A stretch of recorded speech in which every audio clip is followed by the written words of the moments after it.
December 1898. The American public rejoiced as news of the country's victory in the Spanish-American War arrived across the Atlantic. America had originally entered the Spanish-American War on the side of Cuban rebels, who sought independence from Spain. News of Spanish atrocities committed against native Cubans had incensed the American public, and tensions came to a breaking point when the USS Maine, which had been docked in Cuba's Havana harbor, mysteriously exploded.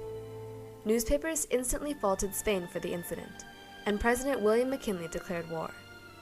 America's military swiftly dispatched the once mighty Spanish Armada in only 113 days, and proved to the world that the United States was a force to be reckoned with. The country would reap the spoils of war. In France, American diplomats brokered the Treaty of Paris, which formally brought hostilities to an end, and ceded vast Spanish colonial holdings of Cuba, Guam, and the Philippines to the United States. As U.S. Ambassador John Hay remarked, "This has been a splendid little war." While the Treaty of Paris ended the Spanish-American War, it instigated a heated debate within the United States Senate and across the nation. Ratifying the Treaty of Paris would mark a crucial turning point in American foreign policy. The former British colonies could now pursue an empire of their own. As Americans argued about the future of the spoils of war, a new overarching question emerged. Should the United States become an imperial power? For some, the answer was clear. Imperialism would be the natural route to prosperity. With the technological advancements brought about by industrialization, American farmers faced surpluses which vastly exceeded domestic demand and hungrily eyed the Spanish territories in search of new markets. Businesses were already heavily invested in Cuba, where sugar companies owned a considerable amount of land and were key players in a $100 million industry. However, the real prize was the Philippines. American capitalists had long dreamed of tapping the fabled markets of China from this convenient stepping stone. The wealth of raw materials obtained from all the colonies would significantly bolster the revenues of American companies. Senator Albert Beveridge of Indiana exalted imperialism. It means new employment and better wages for every laboring man in the Union. It means higher prices for every bushel of wheat and corn, for every pound of butter and meat, for every item that the farmers of this republic produce.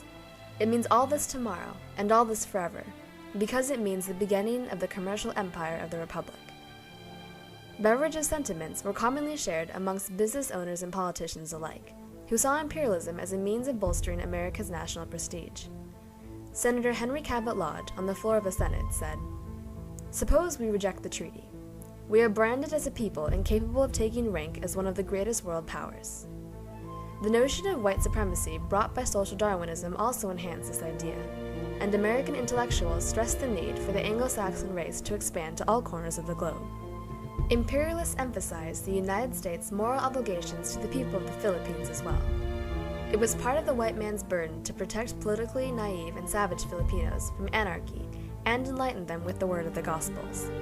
As Republican Senator Newt Nelson commented, "Providence has given the United States the duty of extending Christian civilization.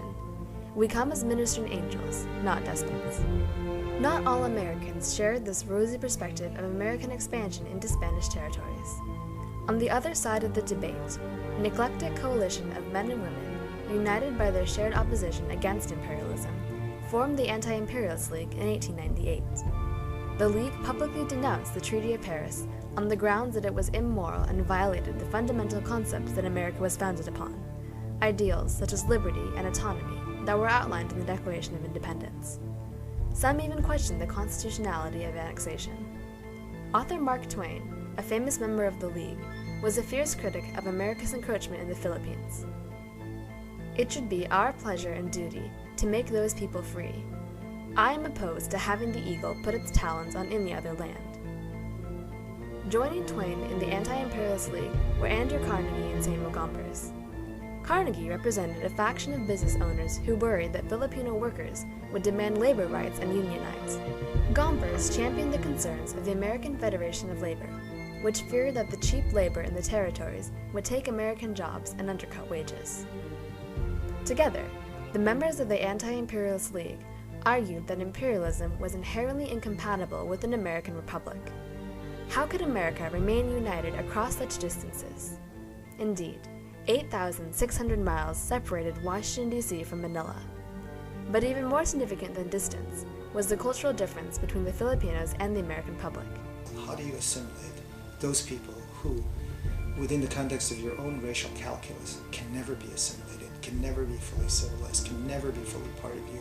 How can you make them a part of you when they are fundamentally predisposed to being apart from you?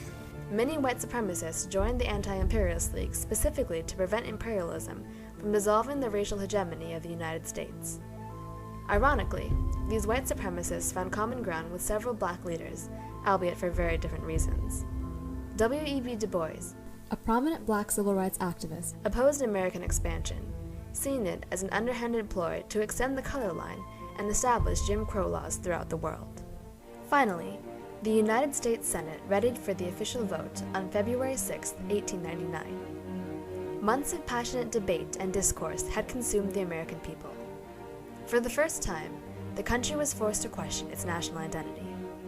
The public held its breath as the votes were cast, anxiously awaiting an outcome that would determine America's destiny. Finally, the result was announced. The treaty had narrowly been passed, with only one vote to spare. America had become an empire. The consequences of America's imperial desires were immediately felt. Rebels in the Philippines, who had been fighting their own guerrilla war against the Spanish, were outraged to see control of their islands casually handed over to America. The Filipinos took up arms against the new oppressor, the United States. The ensuing conflict marked the first casualties of empire. Almost 7,000 American troops died in the exhausting 15 years of continuous hostilities. Even as the body count mounted, news of American atrocities against Filipino civilians shocked the nation and the world. 25,000 Filipino soldiers died, and 300,000 civilians were killed. The irony was damning. A country that had won its own independence through revolution was now on the other side, brutally suppressing a similar movement. The U.S. public is very resistant to speak of the U.S. as an empire. And it is in this sort of resistance that these wars have always been understood as a little thing. Although Cuba had escaped direct annexation, U.S. diplomats pursued a similarly aggressive agenda and forced the Cuban government to adopt the Platt Amendment, making Cuba a U.S. colony in all but name. The diplomatic precedent of American intervention set by events in Cuba and the Philippines would be followed throughout most of the earlier 20th century. Under the Roosevelt administration, the United States adhered to a policy of big stick diplomacy, in which the nation relied on direct military intervention to protect its vested interests in Latin America. While Franklin Roosevelt terminated big stick diplomacy and replaced it with the much more cooperative good neighbor policy, traces of this imperialistic mindset still arise in modern American foreign policy. In the aftermath of the Wars of 1898, the United States stood at a crossroads, forced to choose between upholding the nation's fundamental principles of self-determination and democracy, and rising to the world stage as its newest imperial power. In the final analysis, the success of American imperialism is incredibly subjective. Indeed, how does one measure the success of an empire? Economic prosperity or social justice? Adherence to democratic principle or international prestige? The successes of the American empire are clear. With the fortuitous acquisition of the Philippines, Guam, and Puerto Rico, the United States had established itself as a world imperial power and opened up new markets for the bounty of American industry. American colonialism had brought multiple improvements to the territories that had fallen under its care: better infrastructure, advanced medical care, and improved educational quality. But the failures of American imperialism are equally as evident. The decision to become an empire raised questions about the integrity of the United States' founding principles. How could America call itself the champion of democracy and liberty when it subjugated colonies to its rule? The nation had originally entered the war in response to Spanish brutality. The subsequent war in the Philippines pushed America to commit similar atrocities.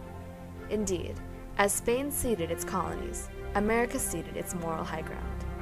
Ultimately, it is difficult to determine whether the American experiment in empire was a failure or a success. But regardless of how American imperialism is evaluated, its consequences have left a lasting impact on the American identity.